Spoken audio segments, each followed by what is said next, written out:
멈추지 않는 전쟁, 그 전쟁 속의 한 사람 장요나. 6.25 분단의 비극을 몸소 체험한 기성세대와는 달리 교과서를 통해 배우고 관념적인 이해 이상의 것은 기대하기 어려운 신세대. 올해로 36이 되는 나는 분명 신세대에 속할 것이다. 그런 내가 과연 얼마나 보이지 않는 전쟁이라는 현실을 잘 이해할지 막연한 두려움으로 베트남 땅을 밟았다. 4년 만에 다시 찾은 호치민 공항은 사뭇 베트남 변화의 단면을 보는 듯했다. 여전히 고온 다습한 공기가 바지가랑이를 엉겨붙게 만들었지만 분명 다른 느낌이었다. 마치 국내 건설회사와 이동통신사의 변화하는 베트남 광고를 보며 느꼈던 그 중심에 들어선 흥분된 순간 나는 속으로 외쳤다. 정신 차리자. 여긴 전쟁터 한가운데다. 베트남 전쟁이 끝난 지 30년이 지난 지금 나는 베트남에서 일어나고 있는 또 다른 전쟁을 취재하기 위해 이곳을 찾았다. 그리고 그 전쟁의 한가운데 서 있는 한 사람을 만났다. 베트남전 당시 십자성 부대 일원으로 전쟁의 한가운데 있었으며 지금은 NGO 소속 신분으로 보이지 않는 전쟁의 한가운데 서 있는 그 바로 장요나 선교사였다. 실명된 한쪽 눈을 가리기 위해 쓴 짙은 선글라스에 강직성 척추염으로 걷는 모습이 왠지 부자연스러운 모습의 그의 외모는 그다지 위험이 있지도 쉽게 호감이 가지도 않는 인상이었다.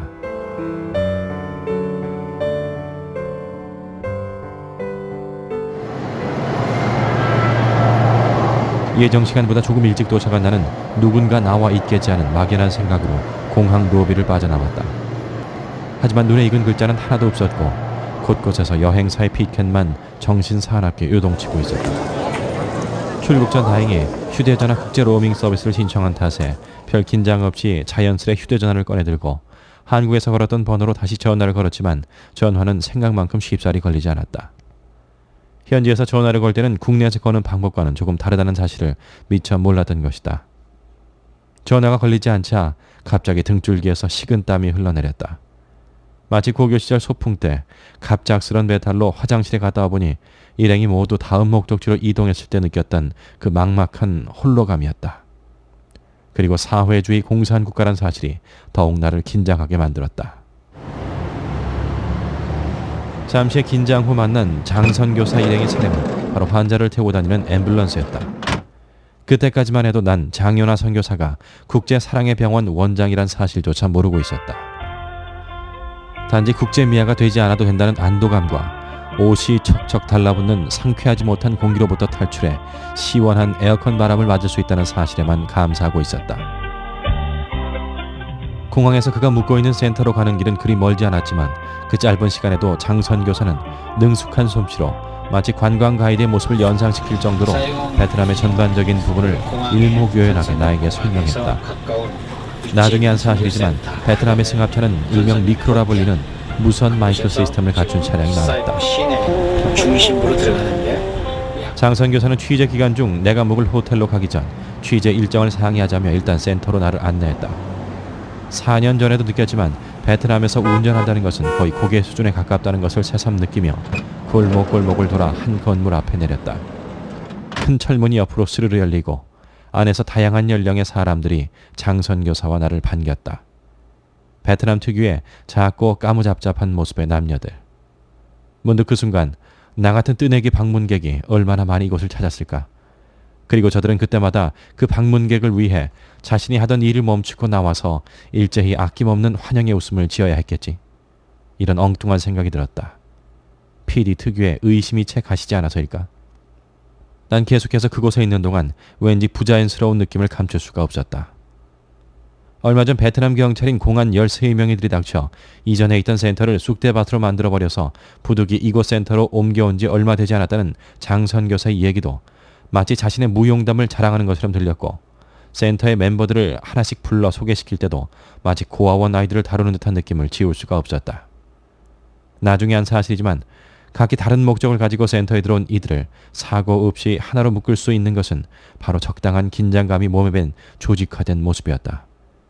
하지만 이 사실은 취재 일정이 다 마칠 때쯤에서야 알게 됐고 그래서 취재 기간 내내 계속해서 신경이 쓰였다. 하나는 내일 모레 이제 급의 은혜교회 거기가 성당 예배 드리고 5일날 주일날 오후에 우리가 캄보디아로 가게 되면 거기서 기독교 역사상 최초로 구원의 방주처럼 노아의 방주처럼 호수에다 진 교회가 있어. 우리 김 선생님 이제 어떤 생각을 하고 있는지를 해야 거기에 맞춰서 이번 스케줄을 만들려고. 그래서 여기서 중요한 것은 지금 오늘하고 내일이 사이공에 있게 돼요. 아침 일찍이 베트남 저 중부지방 지도, 저 베트남 저 지도 보면은 한 가운데에서 조금 올라, 한 가운데가 그냥 다낭이라는 데, 다낭. 옛날 청룡 부대가 있던 딱 가운데를 보면 허리가 짝두근데 그 위에가 캐산이라는 데가 지금 끄벳교회가 있어. 끄벳은혜교회. 모레 아침 비행기를 타고 가야 돼요. 국내선. 그래서 비행기 타고 오면 1시간 10분 걸리는데. 취재 일정 상의를 마치고 장선 교사가 안내한 호텔은 턴선엿 호텔이었다. 하루 숙박비가 미화 $45 정도의 중급 호텔이었는데 그나마 장선 교사와의 친분 관계 때문인지 $20로 할인된 가격으로 묵을 수 있었다. 모처럼 혼자만의 공간에서 에어컨을 최대한으로 올려놓고 내일의 일정을 곰곰이 생각해봤다.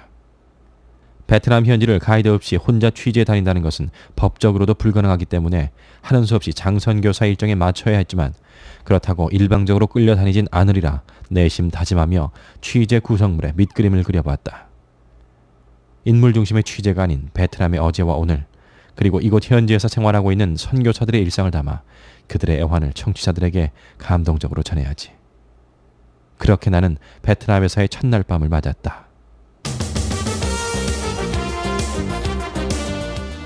둘째 날부터 이루어진 취재를 통해 나는 외적으로 변화하고 있는 베트남의 모습을 느낄 수 있었다. 한국과 매우 비슷한 역사를 가진 베트남은 현재 몹시 빠른 속도로 경제 성장을 이뤄가고 있었다. 한국에서 6.25 전쟁을 후로 새마을 운동을 통해 피폐해진 국토를 다시 재건했던 것처럼 지금 베트남에선 활발한 재건 사업이 진행되고 있었다. 도시 곳곳에서 중장비들이 땅을 갈아엎고 새로운 건물을 짓는 모습이 마치 우리나라의 새마을 운동을 보는 것 같다는 느낌을 이곳을 방문하는 한국인이라면 모두가 느낄 정도였다. 한 경제 분석가는 베트남 1년 경제 발전 속도가 한국의 10년 경제 발전 속도와 견줄만 하며 2015년에는 한국 경제를 앞설 것이라는 평가도 내놓았다. 비근한 예로 불과 몇 년 전까지만 해도 가정용 전화기를 갖고 있는 집이 호치민 시내에 몇 안 됐는데 지금은 젊은이들 대다수가 휴대전화기를 들고 다닌다. 한국에서 휴대전화기가 나오기 전 사용되던 일명 삐삐라고 불리던 호출기를 베트남에선 거치지 않고 곧바로 휴대전화 시대로 넘어왔다. 한국에서 20년이 넘게 꾸준히 시행착오를 거치며 발전해온 문화와 기술이 이들에게 불과 몇 년 만에 보급되고 자리잡고 있는 것이다. 이렇듯 80년대 중반 시장 경제 체제를 받아들인 베트남은 놀라운 속도로 경제 발전을 거듭하고 있었다. 호치민 시내 중심가에 자리잡은 대표적인 백화점 다이아몬드 플라자는 한국 기업이 세웠으며 백화점 내 모습은 여느 한국 백화점의 모습과 다를 바가 없었다. 이곳을 찾는 여성들은 한국 여성 고객들과 마찬가지로 화장품과 패션용품에 가장 높은 관심을 갖고 있었으며 아이들이 가장 받고 싶어하는 선물은 한국 아이들과 마찬가지로 컴퓨터였다. máy vi tính. 컴퓨터를 가장 갖고 싶어요. chủ yếu là cái tông trang điểm với lại thu hút người ta. 저는 화장품과 패션 용품에 관심이 많습니다. 또 눈에 띄게 달라진 점은 베트남 여성들의 전통 의상인 아오자이가 최근 몇 년 사이에 점차 사라져가고 있는 추세라는 점이었다. 항공사 직원이나 공무원, 중고등학교 학생들 외에는 도심 외곽에나 가야 아오자이를 찾아볼 수 있을 정도였는데 그 이유는 최근 몇 년간 베트남 여성들의 체형이 변하고 있기 때문이라고 했다. 아오자이의 특성상 체형이 다 드러나는 전통 의상을 입기엔 너무 살이 쪄 여성들이 아오자이 입기를 꺼려한다는 것이었다. 거리 곳곳에 자리 잡은 KFC, 롯데리아 등 패스트푸드점이 상징하듯이 아오자이가 잘 어울리는 날씬한 몸매의 베트남 여성과 햇볕에 그을린 왜소한 체구의 남성으로 형상화된 베트남인들의 체형이 변화하고 있었다. 이를 반영하듯 베트남 역사상 처음으로 베트남 국립영양원에서 전국에 걸쳐 비만도 검사를 오는 9월에 실시할 예정인데 이에 앞서 베트남 국립스포츠과학연구원이 작년 11월 발표한 연구 보고서를 보면 1975년 베트남 전쟁이 끝난 이후 남성의 체중은 평균 8kg, 여성은 2.7kg가량 늘어난 것으로 조사됐다. 이렇듯 80년대 중반 시장 경제 체제를 수용한 이후로 베트남은 외적인 면에서 사회주의 국가의 모습을 점점 탈피해 마치 자유민주주의 국가가 되는 것 같은 착각을 가질 정도로 변모해 가고 있었으며 특히 해가 갈수록 늘고 있는 외국 관광객들의 눈에는 그 이면에 감춰진 이념 전쟁을 전혀 느끼지 못할 정도의 외적인 변화를 거듭하고 있었다. 하지만 장선 교사는 계속해서 내게 그 이면의 위험을 경고했다.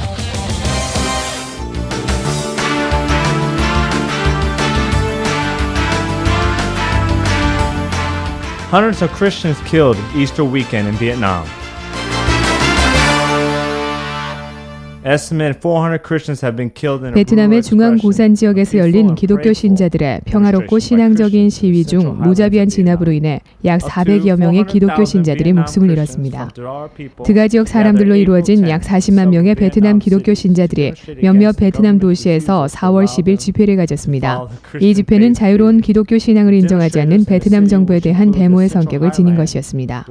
북메툰의 중앙 고산 도시를 포함한 여러 도시들의 시위자들은 군인과 경찰 그리고 다른 베트남 민간인들에게 공격당했습니다. 기독교 신자들은 총에 맞고 전기 충격봉으로 맞았으며 바위와 돌세례도 받았습니다. 여기서 수백 명이 죽었고 한 보고서에 의하면 400명 정도의 다수가 뼈가 부러지는 등 많은 상해를 입었습니다. 4월 9일 보도에 따르면 산종연합으로 알려진 드가 지역 기독교 신자들의 다수를 대변하는 한 단체가 계획된 데모를 통해 사람들의 관심을 모았는데 이 데모에는 베트남 정부가 중앙 고산 지역에 적용하고 있는 국제인권에 대한 감시 규제를 풀 것에 대한 구체적인 요구가 포함되어 있었습니다. 데모에 대한 경고적 발언으로 이 연합은 법치국가나 유엔, 유럽의회에 직접적인 중재가 없다면 우리 산족에 대한 억압은 피비린내가 나는 형태로 이루어질 것이라고 조심스레 예견했는데 이 예견은 너무도 잔혹하게 맞아떨어진 것입니다. 더 우려스러운 것은 이 사건이 수천의 신자들을 캄보디아 국경으로 내몰아 소위 망명자 사태를 발생시킬 수도 있다는 것입니다. 설상가상으로 캄보디아 측은 이러한 망명자들에 대해 국경 폐쇄를 지시했습니다. 집회 시작 후의 성명서에서 산종연합의 대표자는 폭력에 대한 어떤 시도도 기독교 신자들은 하지 않았다라고 말했습니다. 그는 또 기독교 신자는 단지 자유롭게 예배하는 권리를 원할 뿐 자주 독립을 모색하는 것은 아니라고 진술했습니다. 연합 측은 다음과 같이 밝혔습니다. 기독교 신자가 되어간다는 이유와 조상들의 땅을 약탈로부터 지키려 한다는 이유 때문에 우리의 평화로운 산족 사람들을 불법 체포하고 전기로 고문하며 더 나아가 살해하기까지 하는 베트남 정부의 만행을 우리는 더 이상 견딜 수 없습니다. 2004년 4월 17일자 릴리전 저널 인터넷판에 실린 도저히 믿을 수 없는 내용의 기사. 장선 교사는 이 내용을 나에게 알려줬다. 한국에도 보도가 됐다고 했는데 난 까마득히 모르고 있었다. 이 내용의 진위 여부를 알기 위해 국제인권위는 베트남 정부의 조사단 파견 허가를 요청했지만 베트남 정부는 조사단 파견 거부와 함께 자국 내 언론을 통해 국제인권위의 월권 행위를 비판하는 글을 보도했다고 했다. 지난 2000년 미국의 대통령 빌 클린턴의 베트남 방문 때 무역 엠바고를 푸는 조건으로 완전한 종교의 자유가 생겨난 것처럼 외부 세계에 알려져 왔지만 실상은 그렇지 못하다는 것이 이미 그곳에 나가 있는 각국의 선교사들을 통해 익히 알려진 바였다. 그렇지만 부활절 집회에 모인 기독교 신자 수백 명을 학살한다는 것은 도저히 상상할 수 없는 만행이었다. 그들이 이렇게까지 기독교 확산을 막고 있는 이유는 무엇일까? 어쩌면 장선 교사가 계속해서 나에게 말하고자 하는 내용이 바로 이런 것일 수도 있다는 생각이 들었다. 그 뒤로 베트남 곳곳에 세워진 70여 개 교회를 방문하는 동안 틈틈이 차 안에서 얘기하는 장선 교사의 얘기는 무용담이 아닌 이곳 베트남이 현실임을 차츰 느낄 수 있었다.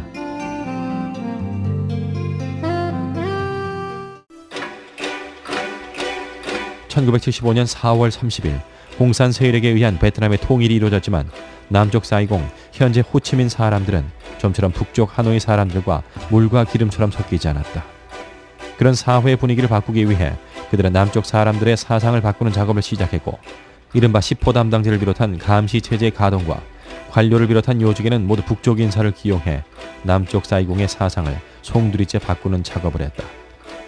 이 과정에서 제일 먼저 캄보디아의 킬링필드와 같은 대학살이 베트남에서도 자행되고 이때 지식인들과 개신교 목사를 비롯한 종교 지도자들도 함께 처형됐다. 공산 사회주의의 가장 큰 적은 자유민주주의고 사람들을 이런 사상으로 변질시키는 가장 큰 요소가 바로 기독교라고 생각한 베트남 공산 정권은 통일 이후 캐나다 선교사 A.B. 심슨이 1911년 세운 최초의 교회 다낭교회를 비롯한 교회와 신학교의 문을 닫고 일체 예배 행위를 금지시켰다. 그러나 나라가 살기 위해 어쩔 수 없이 80년대 중반 시장 경제 체제를 받아들인 베트남은 지난 2000년 미국의 대통령 빌 클린턴의 베트남 방문 때 무역 엠바고를 푸는 조건으로 공식적으로는 종교의 자유를 선언하고 그동안 폐쇄됐던 교회의 문을 열었다. 하지만 그들은 기독교 사상으로 인해 사회주의 사상이 변질되는 것을 두려워했고 나아가 체제 붕괴의 위험성을 감지하고 비공식적인 통제를 늦추지 않았다. 베트남 정부는 대학살 당시 생존했던 전도사들을 다시 불러 모아 개방된 교회 교육자로 세웠고 그들을 수시로 불러들여 그들의 설교 내용과 신방 기록 등을 조사했다. 하지만 그들이 중국의 삼자교회 같은 형태로 교회를 감시 조종했음에도 불구하고 베트남 교회는 중국의 삼자교회와는 좀 다른 모습으로 성장해갔다. 그들이 세운 베트남 현지 전도사들은 이미 전쟁 전에 세워진 나트랑 신학교 출신들이었기 때문에 완벽하게 정부의 뜻대로 꼭두각시 노릇을 하지는 않았던 것이다. 순수 신앙의 전파와 정부의 간섭을 적절히 수정하며 교회를 유지해 나가는 베트남 교회는 분명 내용면에서 중국의 삼자교회와는 다른 것이었다. 베트남 떤협 교회를 담임하는 응우엔 흰 목사는 수차례 베트남 경찰 공안의 조사를 받았음에도 불구하고 자신의 신앙을 굽히지 않았음을 얘기했다. I have been a prison at one time. Yeah, prison one time, one month and a half. 그러니까 이제 자세는 못 설명하는 좀 어렵대요. 근데 그 전쟁 후에 그쯤에 훨씬 지금보다 훨씬 어렵고 복음 전하는 게 진짜 조용하게 해야 되는데 근데 한 번은 감옥에 들어갔대요. 한 번 감옥에 들어가지고 다른 건 없고 퀘스천 같은 거 엄청 많이 물어본대요. 엄청 많이. 그러면서 한 달 반을 거기 있었대요. 예, 거기 있은 다음에 근데 이제는 이제 요즘은 훨씬 더 easy, laid back 하면서 좀 더 잔잔하셨어요. 이러한 사회적 분위기 속에 한국을 비롯한 각국의 선교사들은 위장 취업을 통해 베트남 현지로 속속 파견됐다. 이런 움직임들을 감지한 베트남 정부는 비밀리에 선교사들의 동태를 감시하기 시작했고 그들의 일거수일투족을 주변의 베트남인들을 통해 매일 보고받았다. 이 과정에서 많은 수의 선교사들이 그들의 뜻대로 선교 활동을 펼칠 수 없었고 많은 수가 좌절을 맛볼 수밖에 없었다.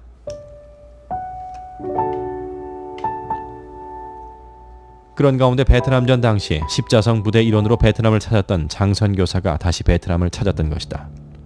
인생의 좋은 시절을 다 보내고 10개월간의 식물인간 생활 중 극적인 회복으로 제2의 인생을 살게 된 스스로를 요나라 부르는 장윤아 선교사는 아직 한국과 수교도 이루어지지 않은 베트남 땅을 호롤단신으로 찾았다.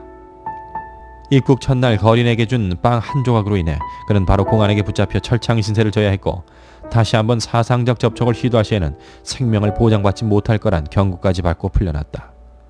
하지만 이미 한 번 죽었다 살아난 그에게 있어서 생명은 더 이상 그의 의지를 꺾을 수 있는 그 무엇이 아니었다. 그 후로 그는 언청이 수술이라고 불리는 구순구계열 수술로 의료 활동을 펼치며 베트남 현지인들에게 다가갔다. 이로 인해 그는 환대와 감시를 동시에 받게 됐고 베트남 정부의 요주의 인물로 각인됐다. 그렇지만 그는 아랑곳하지 않고 계속해서 베트남 현지인들을 만나고 선교 활동을 멈추지 않았다.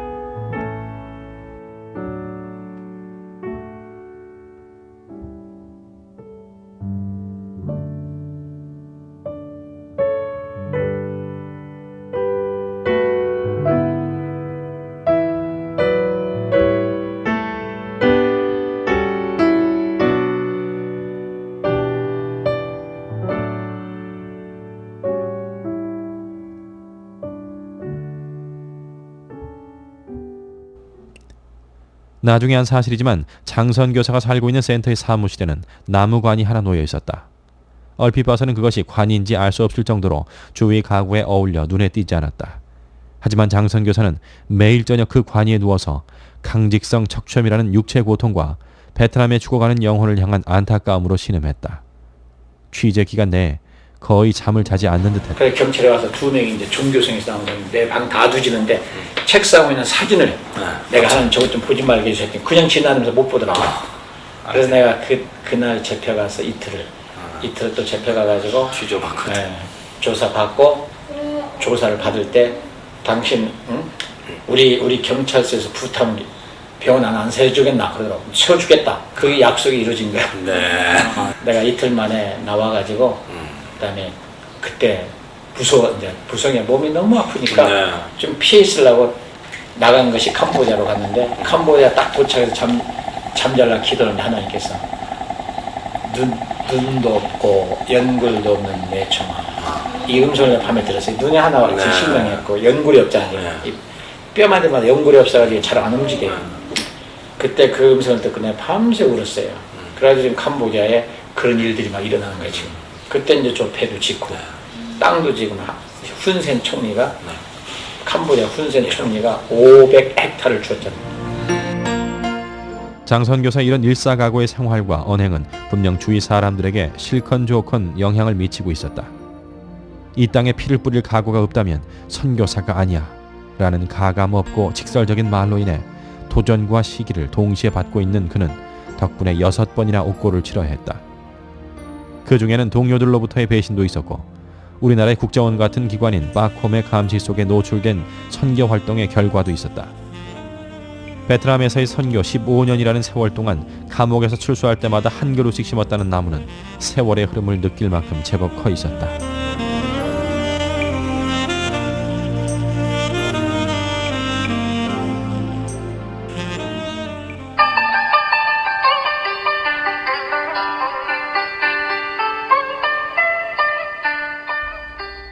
취재 기간 중 나는 계획에 없던 대학교 방문을 시도했다. 장 선교사와 한 며칠간의 일정으로 인해 나 역시 감시의 대상이 됐을 것이라는 짐작이 들었지만 그들을 만나보고 싶었다. 비교적 생각이 자유로울 것이라는 기대와 함께 찾아간 호치민 대학교 예술학부 학생들과의 만남. 결혼해서 아이까지 있는 학생부터 프랑스 유학파 학생까지 다양했다. 만국 공통어인 바디랭귀지와 짧은 영어를 섞어가며 대화를 시도하던 중 왠지 모를 감시의 눈길을 느꼈다. 바로 짧은 스포츠 머리를 한 키가 제법 커 보이는 학생이었는데 북쪽 하노이에서 내려온 소위 말하는 당성이 강한 학생이었다. 이 학생을 통해 학교 내에서의 일이 바콤에게 보고된다고 동행했던 분이 귀뜸해줬다. 그들과의 짧은 만남 중 인상 깊은 노래를 한 곡 들었다. 정확한 내용은 알 수 없었지만 마이너풍의 전통 악기에 비유해 부르는 인생 무상의 노래였다. 전쟁의 후유증으로 만들어진 노랫말인 듯 후렴구의 계속해서 이런 가사가 되풀이됐다. 기타야 울어라.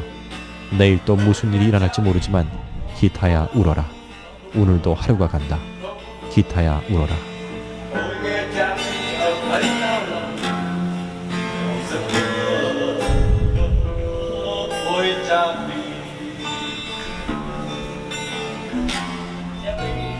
베트남에 오기 전 장 선교사에 대한 일화를 들은 적이 있었다. 몇 년 전 국내 모 방송사와의 인터뷰에서 베트남 선교의 현실을 얘기하던 중 진행자가 인터뷰를 멈추고 장 선교사에게 그곳의 일을 과장하지 말고 솔직하게 얘기해 줄 것을 부탁한 적이 있었는데 그 내용은 바로 베트남에 진짜 교회가 있는가라는 것이었다.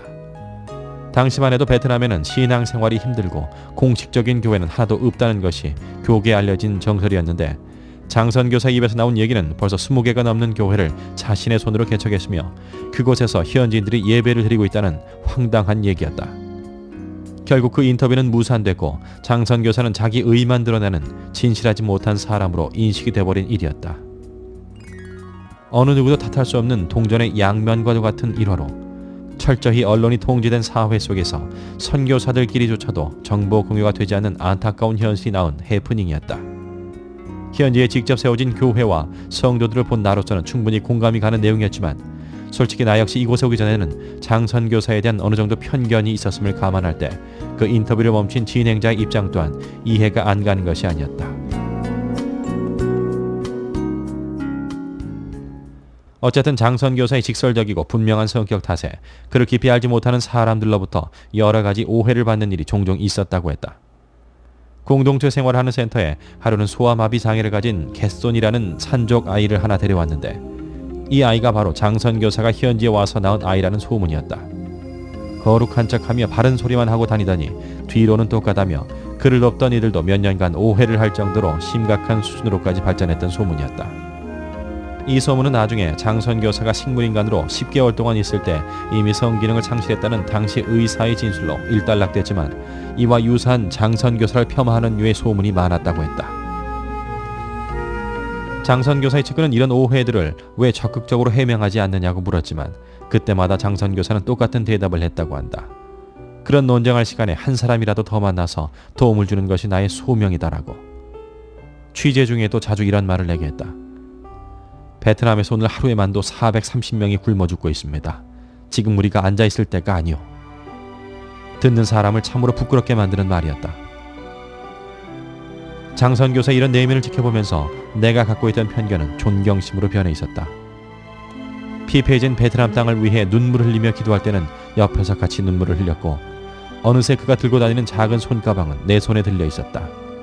강직성 척추염 환자인 그에게 작은 손가방 하나의 무게도 밤이 되면 천근만근의 고통으로 다가옴을 알기에, 그리고 그의 강직한 성격이 바로 6번의 억고를 치르고도 굽히지 않을 수 있었던 힘이었고 센터의 식구들을 대하는 다소 딱딱한 태도도 24시간 감시당하는 상황에서 일어날 수 있는 미연의 사고를 예방하고자 함이란 사실을 어느 누구의 설명도 없이 스스로 알 수 있었다.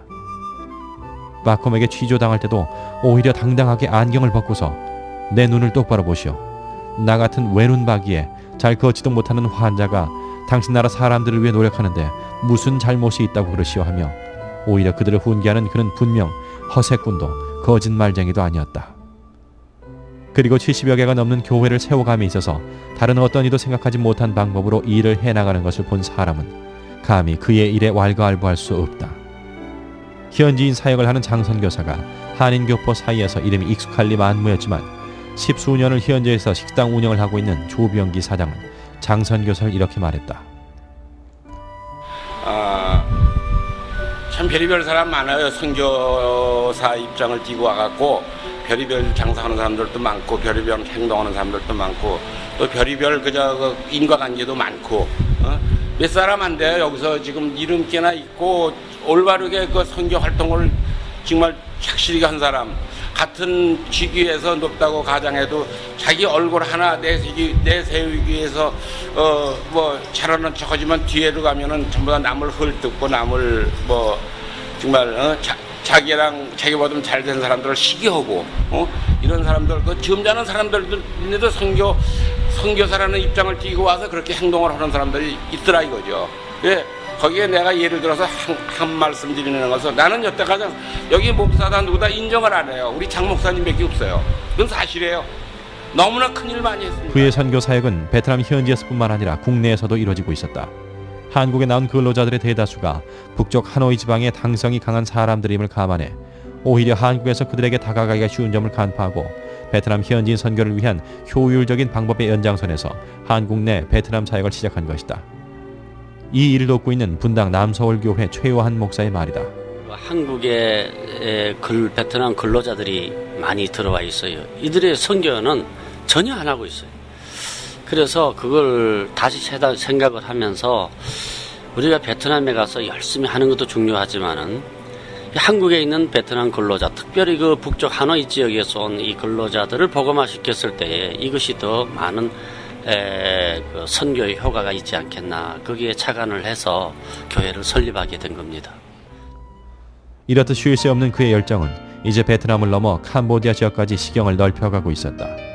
취재 일정의 막바지 나는 장선교사와 함께 캄보디아 시엠립에 있는 톤네사 포수를 찾았다. 우기철에는 서울 면적의 5배가 넘는다는 말처럼 엄청나게 큰 호수였다. 이 호수에는 베트남전 당시 피난 나온 사람들이 전쟁이 끝난 후에도 배신자로 낙인돼 고향으로 돌아가지 못하고 호수 위에 초라한 배에서 살고 있었다. 1년에 2번씩 위치가 바뀌는 선상 생활 속에서 그들은 더 이상 삶의 희망이란 단어를 떠올리기 힘든 모습으로 그저 그렇게 살고 있었다. 하루에도 600~700명의 한국인 관광객이 찾는다는 이 호수를 장선교사가 찾은 이유는 바로 이곳에 이들을 위한 최초의 선상교회가 만들어졌기 때문이었다.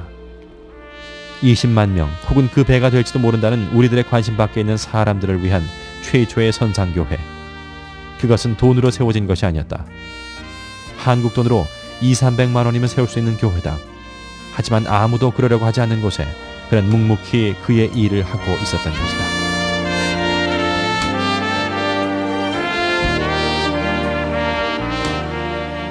고난을 저는 고난이라고 생각하지 않고 축복으로 이렇게 하나님께 감사드리는 그런 마음을 갖는 것은 고난 중에 역사하시는 하나님을 제가 만나서 지금 식물인간 이후에 선교사의 삶을 살아가는 그런 놀라운 일들을 바라보면서 그는 한 번 죽음을 경험하고서 인생의 참 의미를 깨달았다고 했다. 그는 두 눈을 가졌을 때 보지 못했던 것을 한 눈을 잃고서야 보게 됐다고 했다. 그는 뼈마디의 연골이 다 없어지고 나서야 지치지 않는 힘으로 일을 할 수 있었다고 했다.